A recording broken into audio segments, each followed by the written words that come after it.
Hey everyone, welcome back to another episode of Fund, Flip, Repeat. I am your private hard money lender, Joel Cadlick, and with me today is a special guest. I'm super excited to have him on, Marc Ruiz. Thanks, Joe. Ring the bell for you, my man. You see, So, my bell is actually right back there. I haven't put it on the wall yet, but it oh still. man, I love it.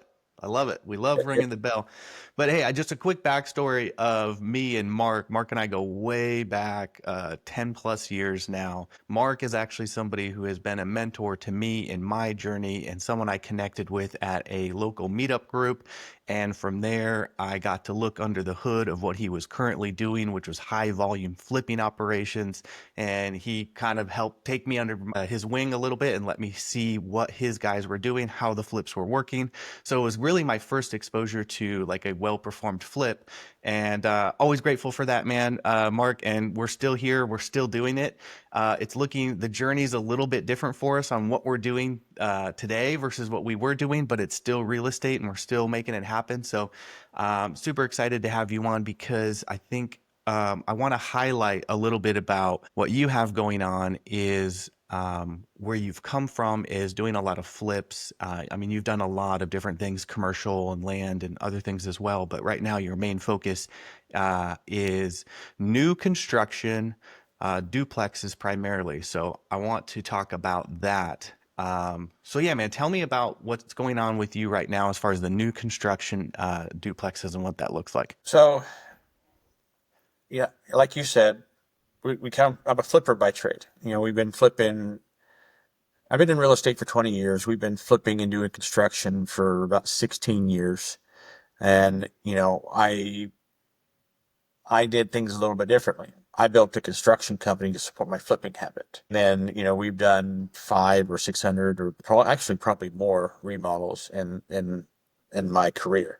Wow. About 5 years ago, when COVID hit and I started seeing the inventory changing and the access to properties and the competition getting greater, one of the things that I've been very blessed with is pattern recognition. Is like I can read the writing on the wall, and I figured out real quickly that it was getting harder to find deals that made sense. Mm. And I see a lot of people coming into the game, and overpaying, in my opinion. They're overpaying for the property. They're underestimating what the remodel cost is, and they wonder why they don't make any money, because they will pay more than what they should just to have a deal. So where we did is I've always been, I like to play my own game. What I mean by that, and not that I'm not competitive, because I'm competitive as all get, but I don't like I like to go into my little niche and dominate. So, when we're flipping, when we're getting cosmetic flips, I mean, it's been years. And then we went into full gut remodels, and then we did, I mean, we've got into the weird. We made our money doing the crap no one else wants to do. Yeah. So Riches are in the niches, right? So, we switched to new construction in late 20, early 21. So we've got about almost 5 years in the new construction space, and okay. we figured out when we were done. My focus, even with flips, has always been that entry level, first time home buyer workforce housing. Because the more people who can afford to buy your product, the easier it is to sell. The Right. higher the price point, the less people who can afford it, the longer it sits on the markets. We Absolutely. still play in that workforce housing, that build and rent housing kind of space. We've done some retail work, but really where we have focused and have shined is the in turnkey, the investor market. When we started building new construction, we were building single family, and we were just feeding everything to REI Nation. I mean, Dennis was buying them faster than we could build them. RA But Nation is what, like a big home uh, buying company yeah, or well, they're turnkey. They're turnkey model? Okay. turnkey. They used to be Memphis Invest back when. Now they're REI Nation, but that's their whole thing. Is they buy the property, sell it to their investors, and they manage the whole nut. Like, you go to REI Nation, and there's several. There's Rent to Retirement. There's several other different groups that we work with, but Right. we leaned hard into the turnkey model.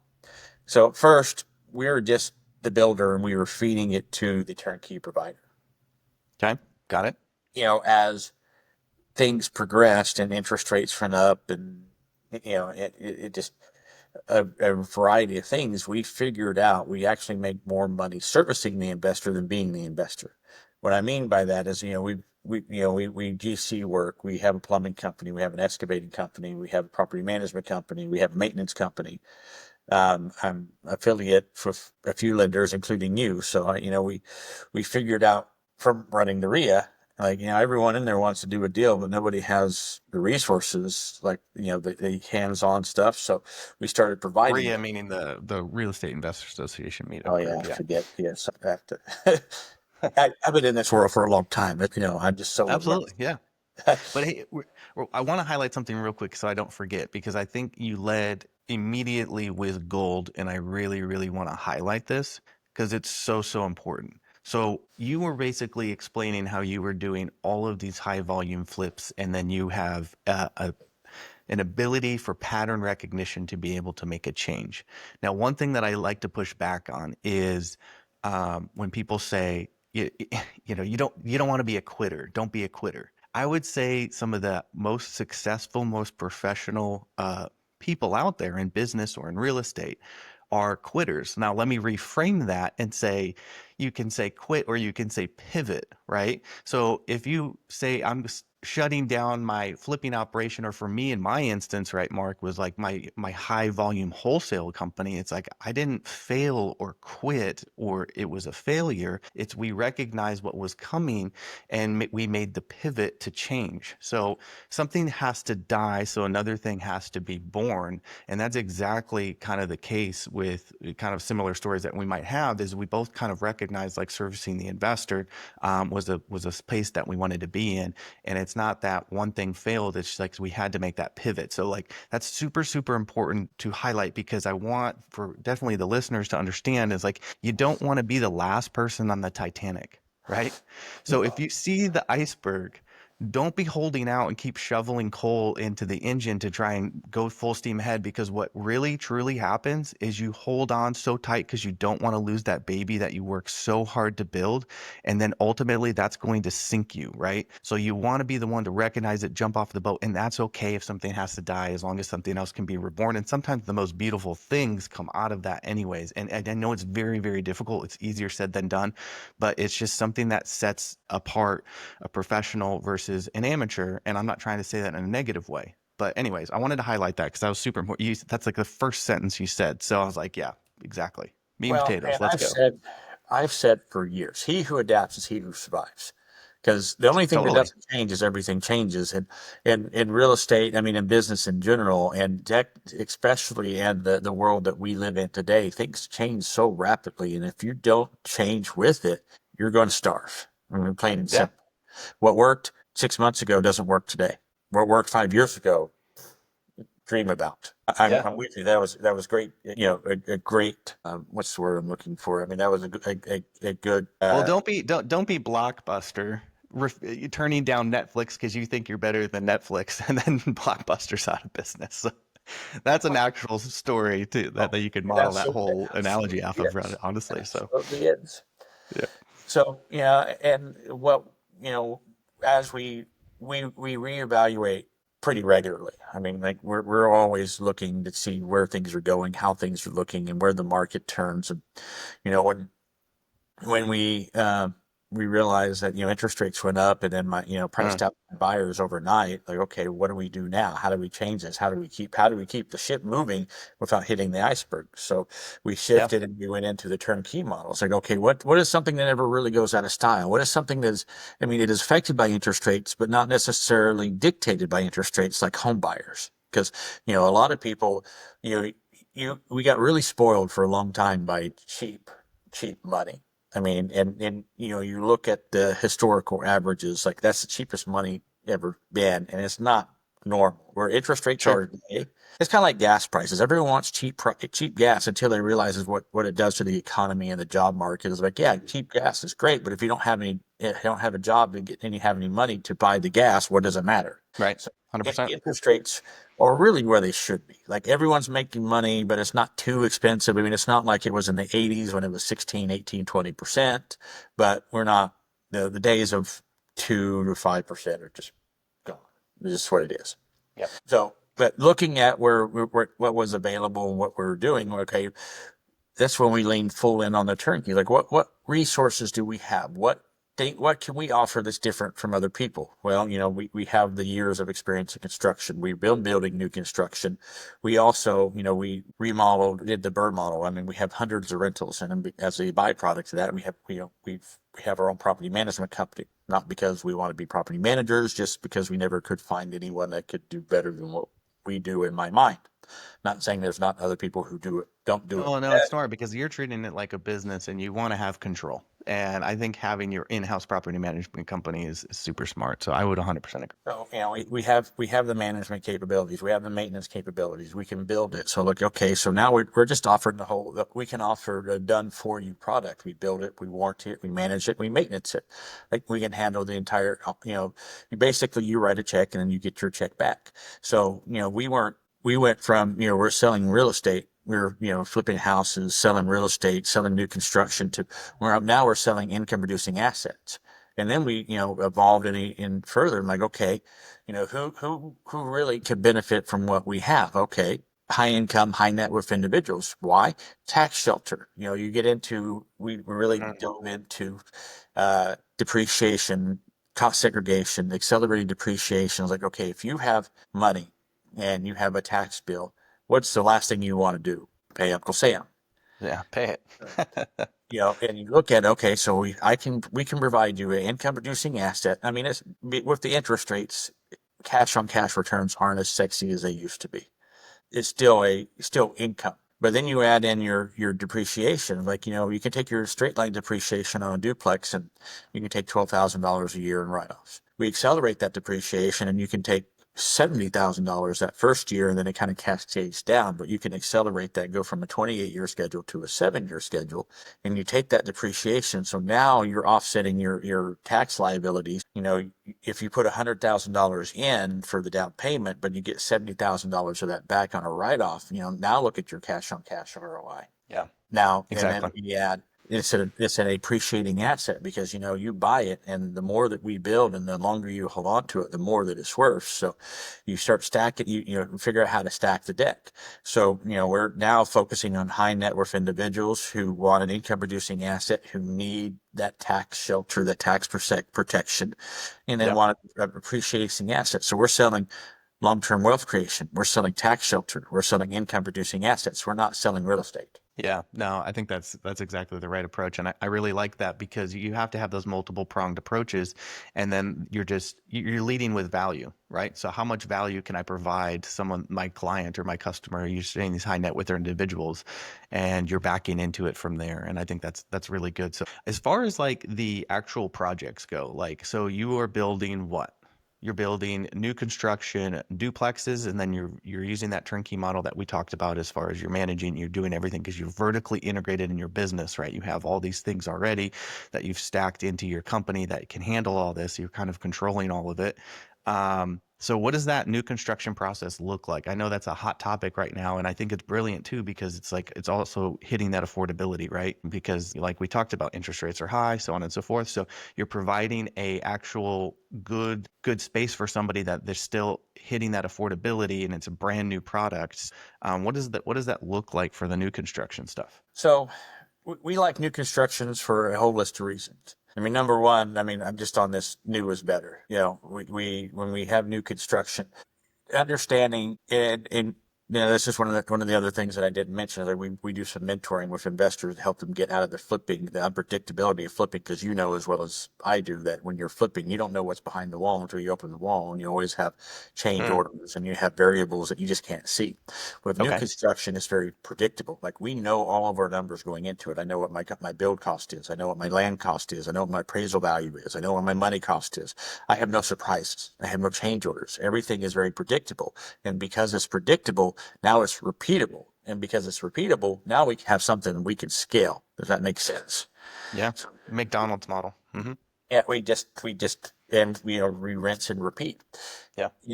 I have been very guilty of this, and I know a lot of people have been very guilty of this because just in my years of connections and networking is we want to chase shiny objects. We want bigger and better. We want to do 100%. something that looks exciting. We all do that. Yeah. We all do that, and we've all been bit by that. Yep. And if a real estate investor tells you that they've never lost money, they will lie about other things. Yeah, Um, that's that true. That's true. so what we build, we rinse and repeat. So we build basically the same thing. I mean, we have a handful of floor plans, and kind of depending on the different lots that we have available. And we do infill lots. When an infill lot is a lot in an existing neighborhood that has access to utilities, water, sewer, electrical. Because when you get in, you don't have those things. You get into a development game. Not that development is bad, but development is different. Different model. Yeah. It's a different model. I mean, you can make money on it. I mean, as you know, you have some land projects. It is very profitable, but it is a long game. It is not. There is nothing quick about it. Right. So, we like to get in building a house, and if it's done the way that we do it, we can go from permit to CO in 90 to 120 days, depending on weather and volume. So we can throw up a house. CO meaning certificate of occupancy. So just Right. like, hey, Yes. Start to this thing can finish. be, you can move into it. Yeah. Not counting the planning and zoning and permitting and the administrative portion of it. But once we have the permit, when we can start construction, from the time that we start construction to the day that somebody can move in, is less than 120 days. So you've got these, so you've got the infill lot. So you're building in existing neighborhoods. That is an advantage because you can already pull utilities. You're not having to do like, you know, some rural stuff, and it's already developed around. And then you've got these duplexes, and you've got a number of build plans that you're rinsing and repeating. You're using over and over and over again. So you know the product, your guys on the job know exactly what's to be done and how to do it. And you're saying you can get these done in, would you say 120 days from, digging the dirt to, or moving the dirt to finish? Wow. So how big are these duplexes? So we do, each side is 3 bedroom, 2 bath, 1,300 square feet per side. Okay. Roughly the structure is 2,600 to 3,000 depending on the size of the lot, if we have if we have a garage or not. Typically most of our infill lots in the city of Tulsa are about 50 foot wide. So we can't fit a garage and keep single story. If we have 60 foot wide, which we did in Sand Springs, we have a single car garage, but we offset with the no garage has a little more square footage and it's a more practical, a little more spacious layout versus squeezing a garage in there. So there's pros and cons each way. They value the value, between 360 and 400, depending on garage and neighborhood. Okay. Okay. Awesome. How much, what's the cost around that versus like a flip? I mean, what does it cost to build something like this or a new construction? Or what are Um, factors outside of like flipping? You mentioned like permits and stuff. Is that a very difficult process? it Costly? depends Like, on what where does you that are. look like? Each municipality, although they are entities that do the exact same job, have their own way of doing it. You go to Sand Springs, you go to some of the outlying communities, you can get it done in 24 to 72 hours, permitting. You go in the city of Tulsa, it takes anywhere from 2 to 4 weeks. I've had to take up to 3 months, just depending on some of the details. There are some areas that, where we are, especially on the south side, Jinx, Glenpool, Bixby, we will never build it again because the regulations are so much more stringent and the processes are more cumbersome. It's just not worth it to us. Not saying that you can't do it and you can't make money there, but Sure. it's just what, like we were saying before, we like, I never thought I would say this. We like boring. Boring is profitable. Like Oh, brother, boring is the best. Let me ring we the go bell in, for you. Boring is the best. we go Yes. in and we just do the same thing over and over and over.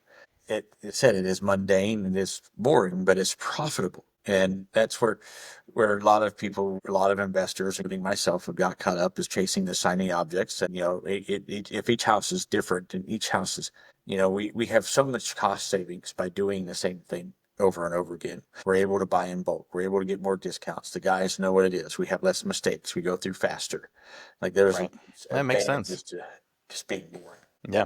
So what are these things renting for final product? 1,300 square feet ish. $1,500 a door, give or take. Okay. Some Awesome. are, high 14, some are low 16s. Just 1,500's a average number. Well, the thing I like about this too is like and obviously this goes without saying, right? But like with the turnkey model, is you're building this thing, it's brand new, then you're putting a tenant in there, and then you're managing it and collecting on management fees as well, right? But um, it's a new product, so you're not going to have to be.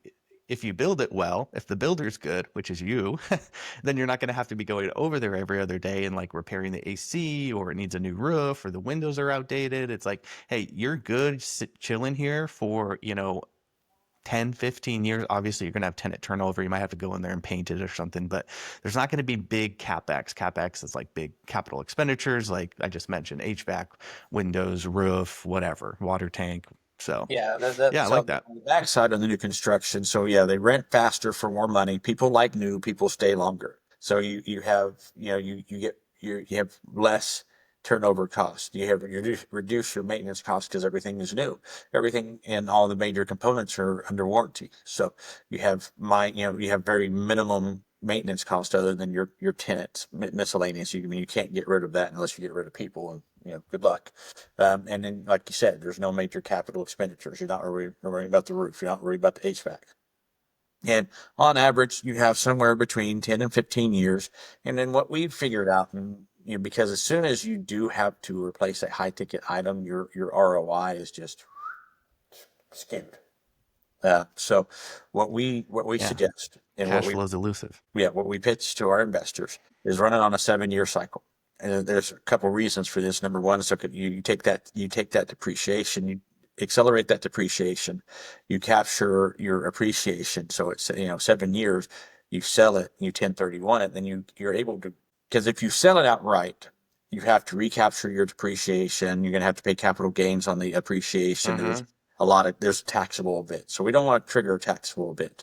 But if you sell it and you do a 1031 exchange, then you can go into a new one. You can go into something bigger. You can buy a couple of them, but you capture all of that equity and you can move it to the next. So this is where we talk about long-term wealth creation. So you take out all that depreciation, squeeze it, go to the next one.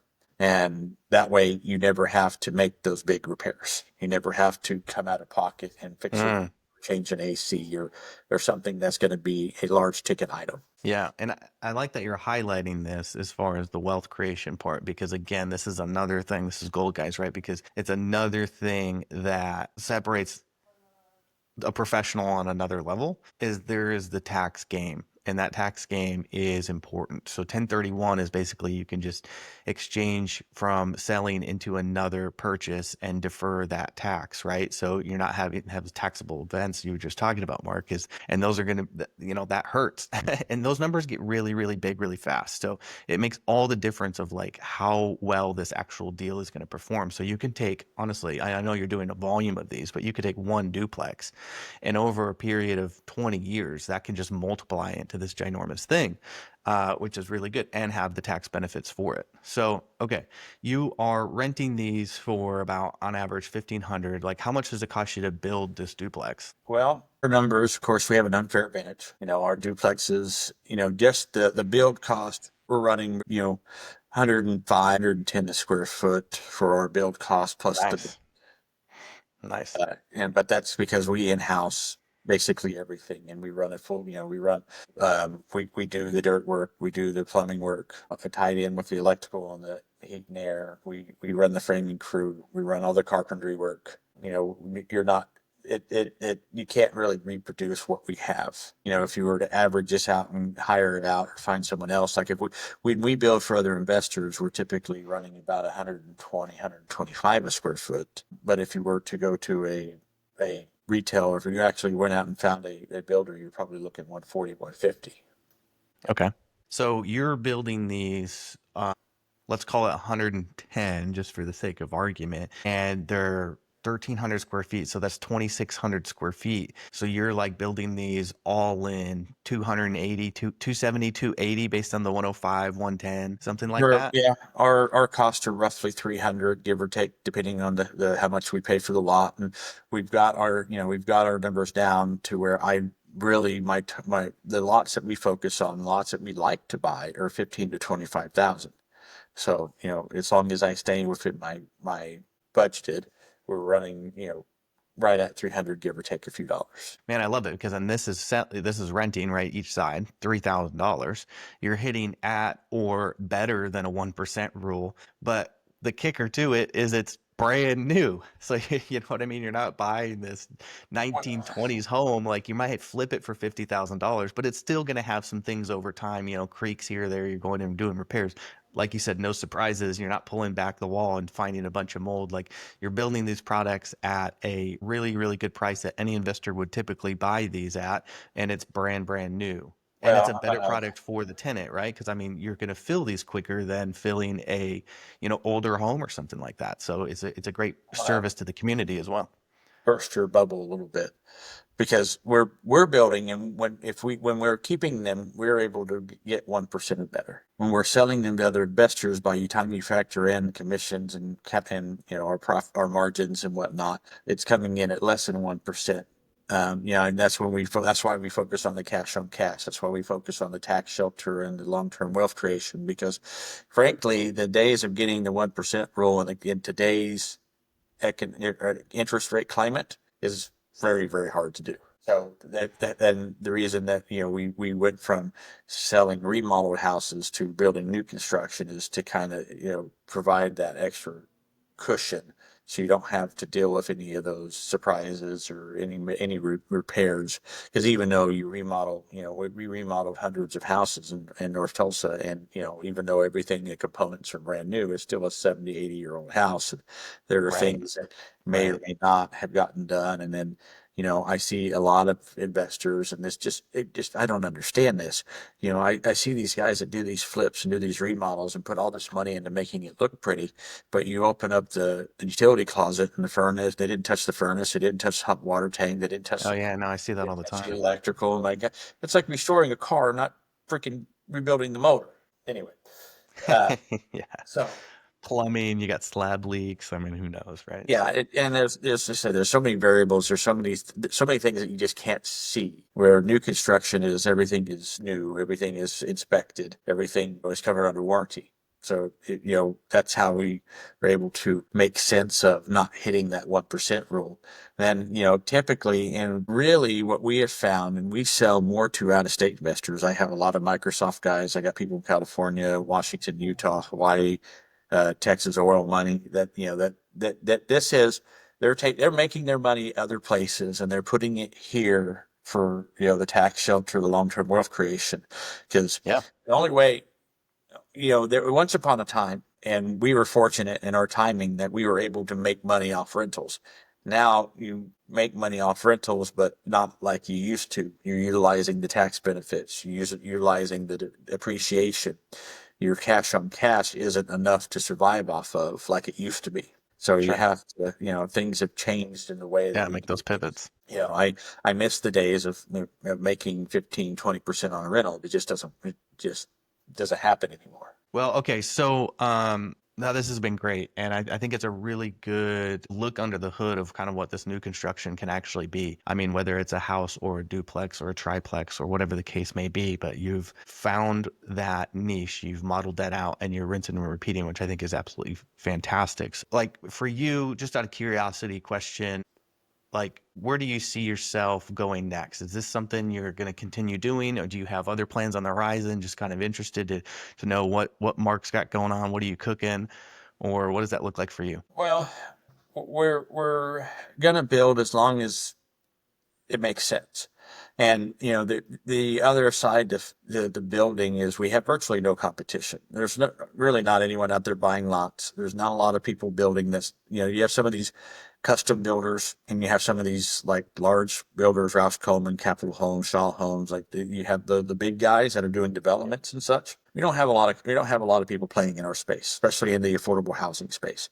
And in Oklahoma, the Midwest, and really most of the country, we have an affordable housing shortage or affordable housing crisis, depending on who you ask. But Totally. just in Tulsa alone, like they're trying to get 3 to 5 thousand units in the next 3 to 4 years, which isn't realistic. But that shows you we have basically an endless demand. So as it sits right now, we can't build them fast enough. People were moving, people were just clamoring for these things. So Yeah, that's a good as long problem to as have. that demand is there, we're gonna stay in that game. So we like you do single family, we like the duplexes, the small multifamily. Probably do some quads and some eights. I'm not going to get into what I've been doing is more integration. It's like we started a plumbing company, then we started the excavating company. Now it's just a matter of time Okay. till we take just in house everything, and then from there the next best thing, it's staying in the realm of servicing the investor is, well, what you do is playing with money. So, Yeah.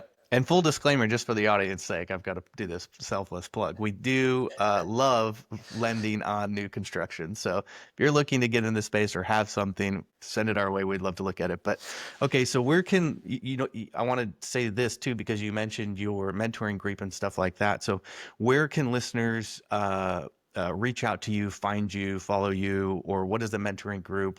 Kind of final last parting things here before we hop off. I would love for them to know. so rugged real estate. We're mostly on Facebook. We have, I've kind of shied away from Instagram. I'm just not real big on that. I do like LinkedIn, but Facebook is our biggest following.